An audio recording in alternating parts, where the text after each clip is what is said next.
नमस्कार दोस्तों, मैं अखिल वी कैंडिस में आपका एक बार फिर से स्वागत करता हूं।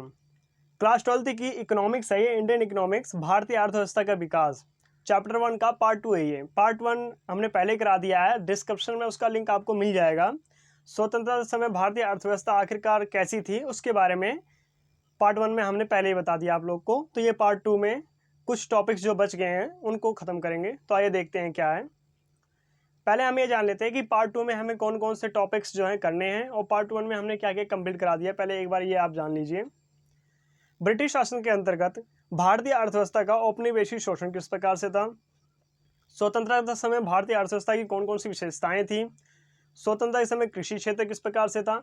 हमने पहले पार्ट में सिर्फ 2 ही टॉपिक करवाया है, जो कि पहले फर्स्ट और सेकंड है। बाकी जो स्वतंत्रता के समय कृषि क्षेत्र, स्वतंत्रता के समय जो औद्योगिक क्षेत्र भारत में था किस प्रकार से था आखिरकार, उसके बारे में पढ़ेंगे।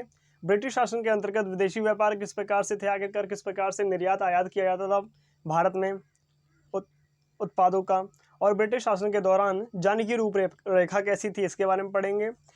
और स्वतंत्रता के समय जो व्यावसायिक ढांचा था ये कैसा था। और आखिरी है हमारा, स्वतंत्रता के समय आधारिक संरचना का किस प्रकार से विकास हुआ था उसके बारे में पढ़ेंगे। आखिरी टॉपिक हमारा वो है। तो आइए शुरू करते हैं।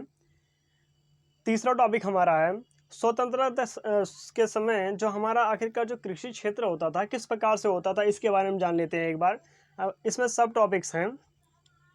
अनिश्चितता की अधिक मात्रा, यानी कि पहला टॉपिक हमारा है अनिश्चितता की अधिक मात्रा। इसको हम डिस्क्राइब करके पूरी तरह से पढ़ेंगे। अभी पहले हम ये जान लेते हैं कि सब टॉपिक्स हैं क्या आखिरकार, कौन कौन से टॉपिक हैं हमारे पास।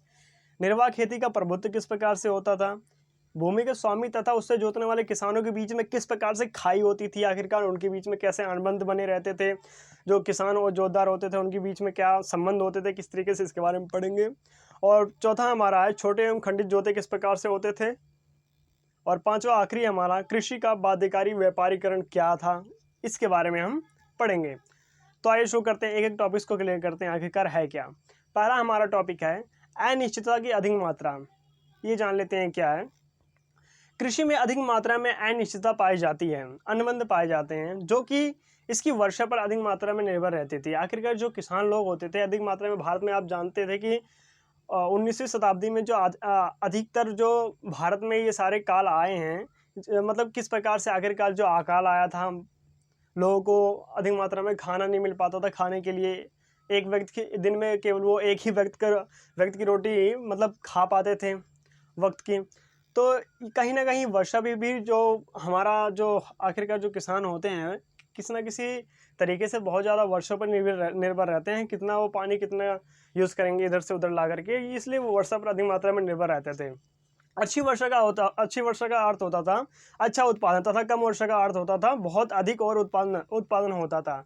ब्रिटिश शासनकाल में ऐसा कोई भी प्रयत्न नहीं किया गया था, यानी कि ये है कि जो ब्रिटिश शासन के अंतर्गत जितनी प्रकार की नीतियां अपनाई गई थी वो केवल अपने लिए ही उन्होंने अपने फायदे के लिए नीतियां अपनाई थी, तथा भारत के क्षेत्र के लिए, भारत के लिए उन्होंने किसी भी प्रकार की कोई नीति अपनाई नहीं थी। बल्कि भारत से तो उन्होंने कच्चा माल के जितने भी पदार्थ थे और जो भी उद्योग यहाँ पर उत्पन्न करवाए गए थे, जो भी उद्योग थे यहाँ पर, वहाँ पर जाकर के उन्होंने अपने देश ले गए और अधिक मात्रा में जो है ये एक कच्चे माल के रूप में भारत को खोखला कर दिया, एकदम भारत को गरीब बना दिया था उन्होंने, जिससे कि सिंचाई की अस्थायी साधनों का विस्तार और विकास संभव हो सके। कि उन्होंने ऐसा कोई भी प्रयत्न नहीं किया था जिससे कि जो किसान से रिलेटेड जितने भी हैं ना व्यापार हैं या कुछ भी हैं, कि खेती किसान किस तरीके से करते हैं आखिरकार उनके बारे में है, तो उन्होंने ब्रिटिश शासन के अंतर्गत किसी प्रकार की ऐसी कोई नीति ही नहीं अपनाई थी उन्होंने।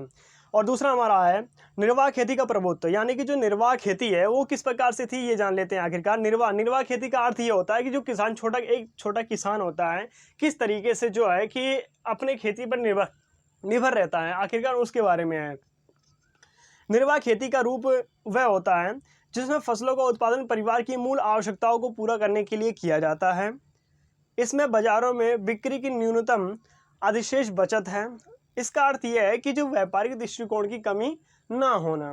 मुख्य रूप से इसका अर्थ यही है कि जो किसान छोटा किसान है वो केवल अपनी निर्वाह खेती के लिए ही खेती करता है, ना कि व्यापार के लिए करता है। व्यापार के लिए तो जो जमींदार होते हैं ना वो मुख्य रूप से करते हैं।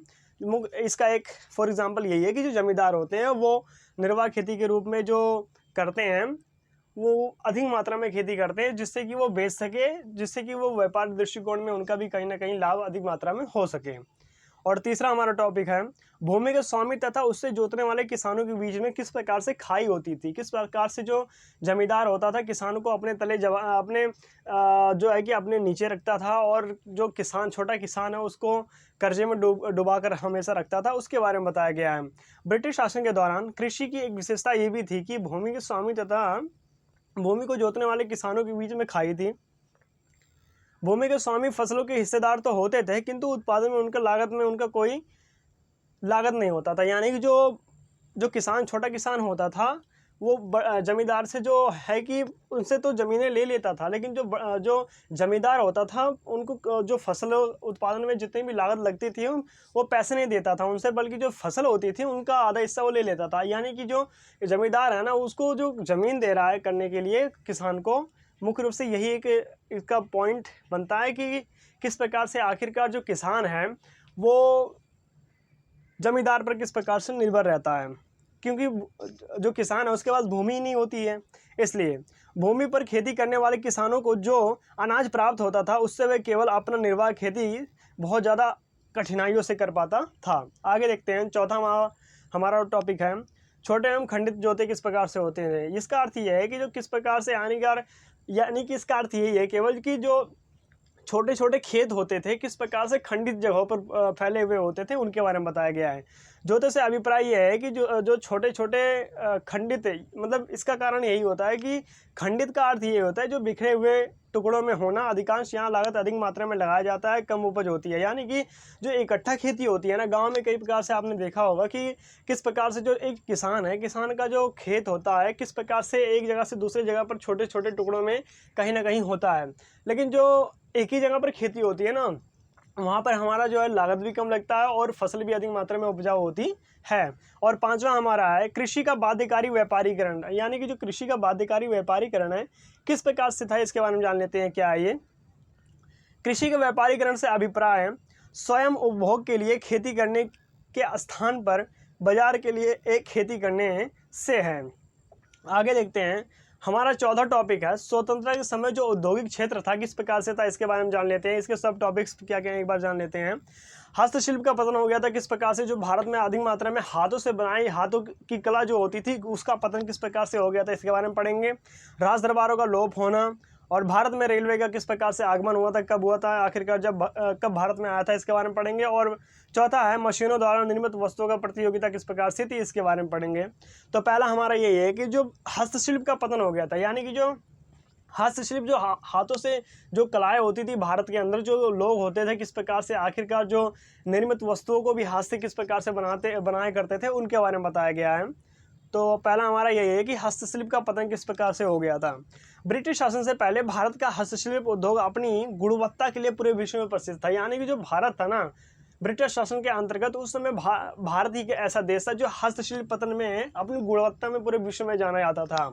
और ब्रिटिश शासन के कारण इस उद्योग का पतन हो गया था, क्योंकि जो ब्रिटिश शासन के अंतर्गत जो उन्होंने इसको ख़त्म करने के लिए जो नीति अपनाई थी ना, वो बहुत ज़्यादा खतरनाक थी उनकी। कि जो हस्तशिल्प से आखिरकार जो भारत के लोग बनाते थे ना, हाथों से किस प्रकार से कलाकृति करके अनेक प्रकार के जो डिज़ाइन थे वो बनाते थे, उनको बनाने में ज़्यादा समय लगता था, बहुत ज़्यादा मेहनत लगता था। इसलिए जो अंग्रेजी ब्रिटिश शासन के दौरान ये उनके प्रकार से मतलब उन्होंने ऐसी प्रकार की नीति अपनाई जिससे कि जो हस्तशिल्प का पतन हो गया। उन्होंने ऐसी ऐसी मशीनों का निर्माण किया जिससे कि वो फटाफट तैयार हो जाता बन के, ऐसा उन्होंने कुछ मशीनों का निर्माण किया उस समय। इसलिए हस्तशिल्प का यही एक कारण था कि हस्तशिल्प का पतन हो गया। राज्यों के विभेद मूलक प्रमुख नीति के अंतर्गत किस प्रकार से था, इसके बारे में पढ़ लेते हैं।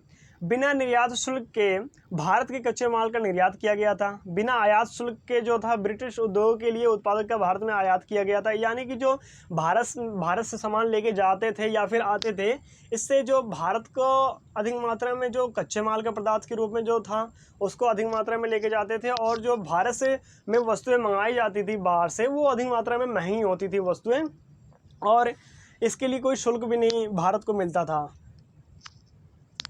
आगे देखते हैं क्या है।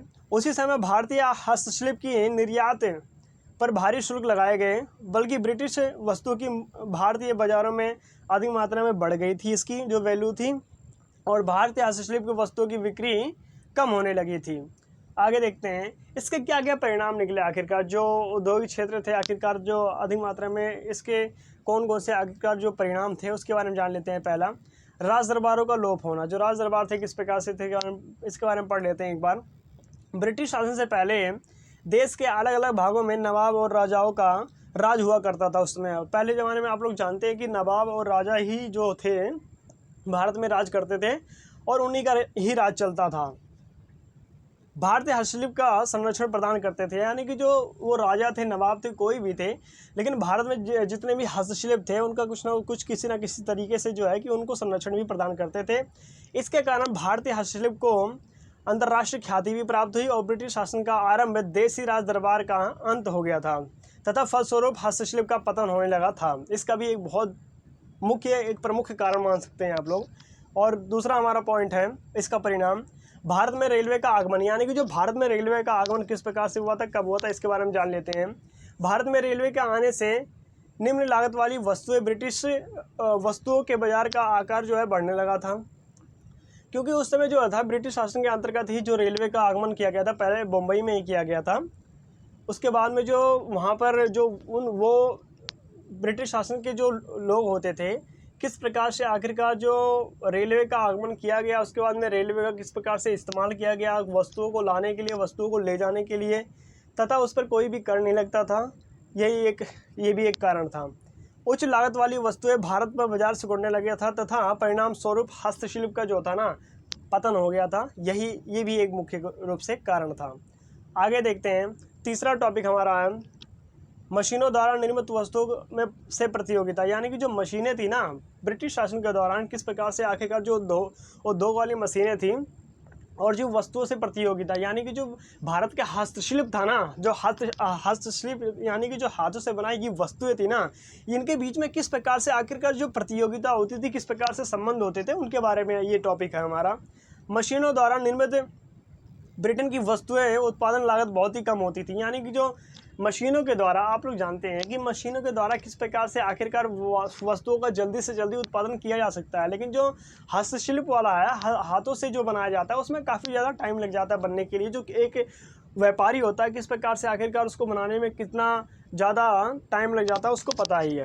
भारत में बनी वस्तुएं हस्तशिल्प की वह उनकी प्रतियोगिता के सामने टिक ना सकी और मशीनों द्वारा निर्मित वस्तुओं की गुणवत्ता जो है भारतीय हस्तशिल्प वस्तुओं की तुलना में बहुत ज़्यादा अधिक मात्रा में कम हो गई थी। आगे देखते हैं, पांचवा टॉपिक हमारा है ब्रिटिश शासन के अंतर्गत जो विदेशी व्यापार होता था, यानी कि जो वस्तुओं का आयात और निर्यात किया जाता था भारत में किस प्रकार से था, उसके बारे में जान लेते हैं कि कौन कौन से आखिरकार रास्तों के द्वारा कैसे भारत में वस्तुओं का निर्यात और आयात किया जाता था, ये जान लेते हैं। पांचवा टॉपिक हमारा देखते हैं क्या है। प्राचीन काल से ही विदेशी व्यापार, जो प्राचीन काल से थे आखिरकार जो विदेशी व्यापार होता था इसके क्षेत्र में भारत को ऊंचा स्थान प्राप्त था, किंतु भारत में ब्रिटिश शासन के फलस्वरूप इसका अंत हो गया था। ब्रिटिश शासन के अंतर्गत जो व्यापार होता था आखिरकार उन्होंने अंत कर दिया और भारत में तैयार वस्तुएं जैसे कंपास हो गया, रेशम हो गया, लोहे की बनी वस्तुएं और लकड़ी की जो वस्तुएं होती थी, हाथी का दांत जो उस समय माना जाता था बहुत ही ज़्यादा मूल्यवान होता था, इनके निर्यातक के रूप में जाना जाता था उस समय। जो अधिक मात्रा में भारत में पहले ही ये सारी वस्तुओं का उत्पादन किया जाता था। जैसे कि उदाहरण के लिए यहाँ पर मैं समझाने का आपको प्रयास किया है कि कंपास किस प्रकार से था, रेशम, लोहे की बनी वस्तुएं, लकड़ी और हाथी के दांत जो थे बहुत ज़्यादा मूल्यवान थे, इनका अधिक मात्रा में जो था निर्यात किया जाता था भारत से। आगे देखते हैं क्या है। स्वतंत्रता के समय आखिरकार जो स्वतंत्रता प्राप्ति के समय भारत की विदेशी व्यापार निम्न प्रकार से थे, यानी कि जो भारत स्वतंत्र हो रहा था उसमें जो विदेशी व्यापार थे किस प्रकार से थे, इसके बारे में आखिरकार बताया गया इसमें। पहला हमारा टॉपिक है प्राथमिक उत्पादों का शुद्ध निर्यातक एवं तैयार वस्तुओं का आयातक, यानी इसका अर्थ ये है कि जो प्राथमिक उत्पादों का शुद्ध निर्यात, यानी कि जो कच्चे माल के रूप में जितने पदार्थ भारत में थे किस प्रकार से आखिरकार निर्यात किए जाते थे और तैयार वस्तुओं का किस प्रकार से आयातक किया आयात किए जाते थे। यानी कि जो बाहर से बनी जो ब्रिटिश में बनी उस समय जो ब्रिटिश सरकार के द्वारा जितनी प्रकार की नीति अपनाई गई थी अपने फ़ायदे के लिए ही उन्होंने अपनाई थी। असल बात यही थी बस कि भारत को किस प्रकार से आखिरकार नीचे दिखाया जाए, किस प्रकार से भारत को लूटा जाए, उसके बारे में बताया गया था। देखते हैं क्या है ये। भारत अर्थव्यवस्था के औपनिवेशिक शोषण के कारण भारत कच्चे माल का तथा प्राथमिक वस्तुओं जैसे कच्चे माल, रेशम, कपास, पटसन, मील, चीनी इत्यादि का शुद्ध निर्यातक बन गया था। यानी कि इन सभी क्षेत्रों में जो भारत था ना सर्वप्रथम स्थान पर उस समय माना जाता था। यहाँ ब्रिटिश उद्योग द्वारा उत्पादित तैयार वस्तुओं का शुद्ध निर्यातक बन गया था। जैसे सूती हो गया, रेशम हो गया, ऊन हो गया, कपड़े हो गया। हमारे यहाँ पर जो आयातक होते थे ना बहुत ज़्यादा जो थे इसमें शामिल थे। उस समय जो भारत था ना एक बहुत बड़ा उद्योग के रूप में माना जाता था, जाना जाता था।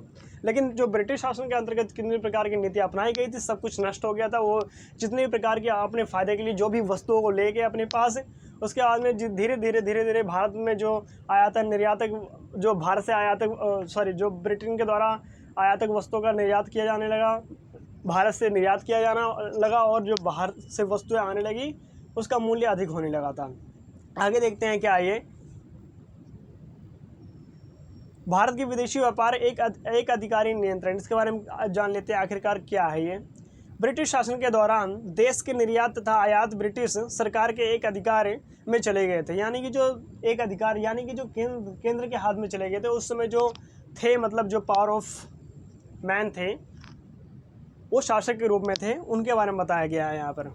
इसके निम्न बिंदु है कि जो विदेशी व्यापार थे ना एक अधिकार नियंत्रण किस प्रकार से चले गए थे उसके बारे में पढ़ते हैं क्या है ये। पहला हमारा है भारत के 50% से अधिक निर्यातक बन गया था तथा आयात केवल भारत तथा ब्रिटेन के बीच में ही सीमित रह गया था। यानी कि जो भारत और ब्रिटेन था उस समय केवल दो ही देश जो थे अधिक मात्रा में आयातक और निर्यातक बन गए थे। जो क्योंकि उस समय जो ब्रिटिश शासन था ना ब्रिटिश शासन के अंतर्गत ही नीतियाँ सारी अपनाई गई थी क्योंकि भारत का राज तो था नहीं उस समय। और दूसरा पॉइंट हमारा है जबकि भारत में निर्यातक प्राथमिक उत्पादन तथा ब्रिटिश उद्योगों का आगात बन गया था। ब्रिटेन में आयातित तैयार वस्तुओं की बिक्री के लिए केवल भारत एक विशाल के रूप में जो बाजार था वो बनकर रह गया। इसके आगे कुछ नहीं हुआ भारत का, उन्होंने कुछ भी नहीं किया। आगे देखते हैं व्यापार में अधिक है परंतु केवल अंग्रेजों के द्वारा लाभ किया गया। यानी कि जो व्यापार था ना व्यापार में किस प्रकार से आखिरकार जो अंग्रेजों को ही लाभ हुआ था और जो भारत में जो भारत से जो अधिक मात्रा में जो कच्चे माल के पदार्थ में जो ब्रिटिश के द्वारा जो भी थे वो लेकर गए और जो उन्होंने अपने लिए लाभ कमाया दूसरे देशों को कच्चा माल पदार्थ बेच के, उसके बारे में बताया गया है। क्या पहला पॉइंट है भारत में ब्रिटिश सरकार द्वारा व्यापार शेष के अधिक का उपयोग केवल प्रशासनिक खर्चों पर किया गया था। फिर शुद्ध खर्चों का पूरा करने के लिए यहाँ पर इसका उपयोग किया गया था। दूसरा पॉइंट हमारा है इन खर्चों से संपत्ति का बहुत बड़ी मात्रा में निकासन बहुत ज़्यादा खर्च किया गया था क्योंकि इसका उपयोग निवेश के लिए नहीं किया गया था। और तीसरा हमारा पॉइंट है परिणाम स्वरूप निर्धनता तथा पिछड़ापन अधिक मात्रा में बढ़ गया था भारत में उस समय क्योंकि जो सरकार थी ना ब्रिटिश सरकार के द्वारा किसी प्रकार की ऐसी नीति नहीं अपनाई गई थी जिससे कि ब्रिटिश और भारत में रहने वाले लोगों का कुछ विकास हो सके, कुछ उनके अंदर परिवर्तन आ सके। अगला टॉपिक हमारा 6 टॉपिक है ब्रिटिश शासन के दौरान जन की रूपरेखा यानी कि जो जन की रूपरेखा किस प्रकार से थी भारत में उसके बारे में पढ़ेंगे हम। पहला हमारा है जन्म दर मृत्यु दर, यानी कि जो जन्म दर था मृत्यु दर था किस प्रकार से है। दूसरा है शिशु मृत्यु दर और तीसरा है जीवन प्रतिशत के बारे में हम पढ़ेंगे। और चौथा है साक्षरता दर, जो साक्षरता दर के बारे में पढ़ेंगे आखिरकार किस प्रकार से है। आइए देखते हैं क्या है। पहला हमारा है ब्रिटिश शासन के दौरान जन की रूपरेखा कैसी थी। पहले हम ये जान लेते हैं पॉइंट्स को पढ़ने से पहले आखिरकार जो भारत था उसमें जन की रूपरेखा किस प्रकार से थी। ब्रिटिश शासन के काल के दौरान जन की रूपरेखा अवस्था उन सभी विशेषताओं को प्रकट करती है जो एक गतिहीन तथा पिछड़ी हुई अर्थव्यवस्था देखी जाती है। अधिकतर आकाल जो था सूखे के कारण बढ़ गया था। यानी कि जो मृत्यु दर, जन्म दर, प्रतिशत दर जो था इनका भी बहुत बड़ा कारण ये था कि जो भारत में सूखा पड़ गया था, उसके कारण से वो भारत की जो अर्थव्यवस्था थी उस समय एकदम से ख़राब हो गई थी, उसके बारे में बताया गया है। क्योंकि अंग्रेजी शासन के दौरान कुछ किया नहीं गया था भारत के लिए, फिलहाल उसके लिए था। लोगों को बेरोजगारी छोड़ दिया गया था, उनको रोजगार नहीं दिया गया था। जो पढ़े लिखे लोग थे वो थोड़े बहुत वर्क करते थे, अपना रोजगार प्राप्त करते थे कहीं ना कहीं से। आगे देखते हैं, अधिकतर आकाश सूखे के कारण पड़ गए थे, जबकि महामारी सार्वजनिक स्वास्थ्य सेवाओं के लिए लापरवाही की एक बहुत बड़ी कारण फैलती चली गई थी। आगे देखते हैं, जन्म दर तथा मृत्यु दर, ये क्या है जान लेते हैं एक बार। जन्म दर तथा मृत्यु दर दोनों ही बहुत ज़्यादा होते थे, लगभग 48 तथा 40 प्रति हजार होते थे। यानी कि जो प्रति हजार होते थे ना, ये 48 तथा 40% के लोग जो थे वो माने जाते थे, ऐसे होते थे। उच्च जन्म दर तथा उच्च मृत्यु दर की अवस्था देश में पाए जाने वाली व्यापक निधनता की अवस्था को बताती है। यानी कि इसका अर्थ ये है कि जो भारत में अधिक मात्रा में जो बेरोजगार होते थे, 2 वक्त की रोटी नहीं प्राप्त कर सकते थे, 2 वक्त की रोटी नहीं खा पाते थे, लोग किसी न किसी तरीके से अपना जीवन निर्वाह उस समय करते थे। इसलिए जो मृत्यु दर और जो जन्म दर है ना, जन्म दर कहीं ना कहीं अधिक मात्रा में घट गई थी और मृत्यु दर भी अधिक मात्रा में जो थी वो बढ़ गई थी, ना कि मृत्यु दर घटी थी। ठीक है, आगे देखते हैं शिशु मृत्यु दर किस प्रकार से। दूसरा पॉइंट हमारा है, शिशु मृत्यु दर से अभिप्राय है 1 वर्ष से कम आयु वाले बच्चों की मृत्यु दर। यानी कि जो शिशु मृत्यु दर 1 वर्ष से भी कम बच्चे जो है उनकी मृत्यु किस प्रकार से हो रही है उसके बारे में बताया गया है।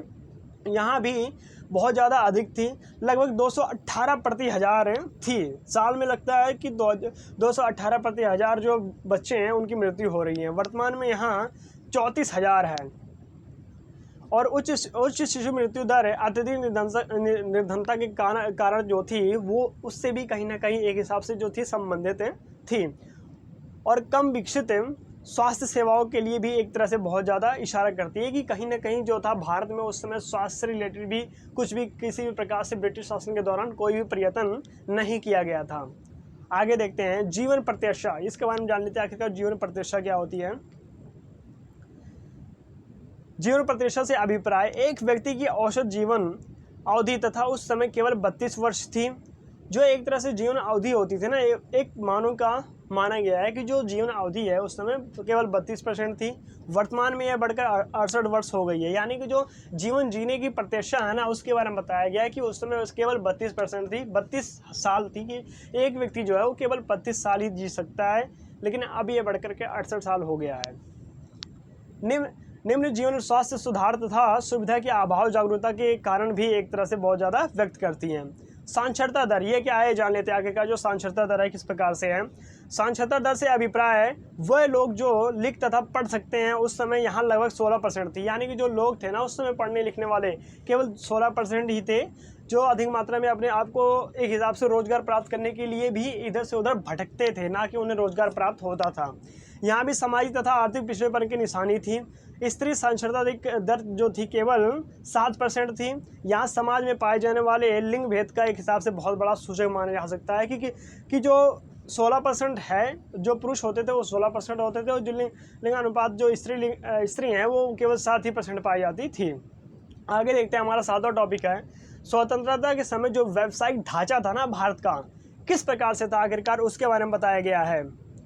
देखते हैं क्या है ये। पहला हमारा ये जान लेते हैं कि जो स्वतंत्रता के समय जो व्यावसायिक ढांचा था ना ये कैसा था, आखिरकार जो था ये कैसा था।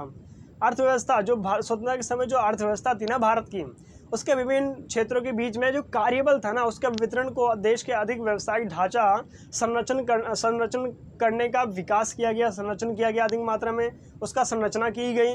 और स्वतंत्रता के समय पूर्व भारत की जन की व्यावसायिक संरचना की प्रमुख विशेषताओं को निम्न तथ्यों से जाना जा सकता है। इसकी एक मुख्य रूप से ये एक विशेषता थी, यही एक कारण थे। पहला हमारा जो कारण है ये जान लेते हैं कि विशेषता किस प्रकार से थी।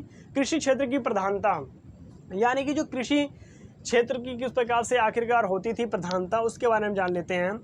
कृषि क्षेत्र की अर्थव्यवस्था व्यावसायिक संरचना में सर्वाधिक महत्वपूर्ण था। उस समय भारत की कार्यशील जनसंख्या का 70 से 75% हिस्सा जो था कृषि क्षेत्र में संलग्न था, उस समय जो है शामिल था। 10वां हिस्सा जो था एक हिसाब से औद्योगिक क्षेत्र का, 15 से 20 हिस्सा सेवा क्षेत्र के रूप में संलग्न था। उस समय ये एक हिसाब से हिस्सा दिया गया है कि कौन सा हिस्सा किस समय उस समय शामिल था, उसके बारे में बताया गया है। दूसरा टॉपिक हमारा बढ़ रही क्षेत्रीय असमानता, ये आखिरकार जो बढ़ रही क्षेत्रीय असमानता के कारण था, ये भी एक बहुत बड़ा कारण था उसके पीछे। ये जान लेते हैं क्या है ये। व्यवसाय संरचना में क्षेत्रीय विषमता बढ़ रही थी। तमिलनाडु, आंध्र प्रदेश, केरल, कर्नाटका, जो कि उस समय मद्रास प्रेसिडेंसी का एक बहुत महत्वपूर्ण हिस्सा था, जैसे कि राज्य में कार्यबल कृषि पर निर्भरता बहुत ज़्यादा कम हो रही थी, जबकि उड़ीसा, पंजाब, राजस्थान कृषि पर निर्भर कार्यबल में वृद्धि हो रही थी उस समय। उसके बारे में बताया गया है। तो हमारा 8वां टॉपिक है स्वतंत्रता समय जो आधारिक संरचना का विकास था, वो उसके बारे में क्या आखिरकार ये पढ़ लेते हैं कि किस प्रकार से आधारिक संरचना का विकास था, क्या है आखिरकार ये देखते हैं क्या है। स्वतंत्रता के समय कृषि आधारित संरचना का विकास कैसा था, इसके बारे में पहले जान लेते हैं। औपनिवेशिक शासन काल में भारत की जो रेलों, पत्तनों जल जो अधिक मात्रा में जो इसमें शामिल थे ना, इसके बारे में बताया गया कि कौन कौन से आखिरकार जो क्या क्या शामिल थे इसमें। परिवहन, डाक, तार आदि का विकास हुआ था, परंतु इसका अध्ययन जन सामान्य को अधिक सुविधाएं प्रदान करना था उस समय केवल, और आप ही तो इसके पीछे औपनिवेशिक हितों का साधने का केवल ध्यान ही होता था कि आखिरकार जो रेल थे और जो पतन थे, जलों का उपयोग अधिक मात्रा में, जो परिवहन, डाक का था, ये सार्वजनिक रूप से उस समय माना जाता था, सार्वजनिक हिस्सा इसका था। इसका पहला हमारा काट पॉइंट है, अंग्रेजी शासन से पहले बनी सड़कें। हाँ, जो अधिक मात्रा में जो सड़कें बनाई गई थी अंग्रेजी शासन से पहले, सड़कें बनी थी आधुनिक यातायात साधनों के लिए। यहाँ मुख्य रूप से जो था उस समय उपयुक्त नहीं थी। जो सड़कें बनी थी उस समय जो सार्वजनिक भारत के लिए जो था, वो सिर्फ अंग्रेजी शासन के दौरान जो सड़कें बनाई गई थी, केवल वो अपने फ़ायदे के लिए उन्होंने बनाई थी कि कच्चे माल का किस प्रकार से आखिरकार आदान प्रदान किया जाए, किस प्रकार से आखिरकार जो है कि एक स्थान से दूसरे स्थान पर जाया जा सके। इस प्रकार से तो भारत में उन्होंने जो है कि रेलवे का आगमन किया था कि किस प्रकार से आखिरकार जो भारत में रेलवे का आगमन कर दिया जाए तो किस प्रकार से वस्तुओं का आगमन इधर से उधर ले जा सके हम अपने फ़ायदे के लिए। उस समय भारत अपना फ़ायदा नहीं उठा रहा था, भारत में आखिरकार ऐसा नहीं था। अंत में सड़कों का निर्माण केवल इसलिए किया गया था ताकि देश के भीतर उनकी सेनाएं आगमन की सुविधा और देश के भीतर भागों में कच्चे माल का अधिक मात्रा में निकटतम रेलवे स्टेशन तक पहुंचाया जा सके, ताकि जो हिंसा ना हो सके, कहीं कुछ भड़क ना सके। इसलिए जो अधिक मात्रा में भारत में कच्चे माल के पदार्थ के रूप में होते थे उनको आगमन किया जा सके, ले जाया जा सके, उसके बारे में था। और खा हमारा डाक, तार तथा संचार के साधनों का विकास कुशल प्रशासन के लिए भी किया गया था। और गा हमारा तीसरा है, अन्य उद्देश्य ये भी थे कि अंग्रेजी धन का भारत में लाभ अर्जित करने के लिए केवल निवेश किया गया था। ये बहुत ही इम्पोर्टेंट पॉइंट है हमारा कि उस समय जो भारत में ना लाभ अर्जित करने के लिए ही जो ब्रिटिश शासन था उसने भारत में निवेश किया, पैसे खर्च किए, उसके बारे में बताया गया है। किस प्रकार से आखिरकार जो भारत में उद्योग पैदा किया उन्होंने और उसका निर्माण किया गया था, उसके बारे में बताया गया है। किस प्रकार से वो भारत में आखिरकार जो अधिक मात्रा में उद्योग पैदा करने के बाद किस प्रकार से वस्तुओं को महंगी कर दी थी उन्होंने, हस्तशिल्प का पतन हो गया था, इसके बारे में बताया गया है। तो हमारा फर्स्ट चैप्टर जो है वो ख़त्म हो गया है पूरी तरीके से। और हमारे वीडियो को लाइक, शेयर एंड सब्सक्राइब जरूर कीजिएगा। और हमारे रस्तोगी सर हैं, उन्होंने पॉलिटिकल साइंस का सिलेबस शुरू किया है, तो उनकी वीडियोस आप देख लीजिएगा। बाकी मैं आपसे अगली वीडियो में मिलूँगा सेकेंड चैप्टर में। तब तक के लिए जय हिंद, जय भारत।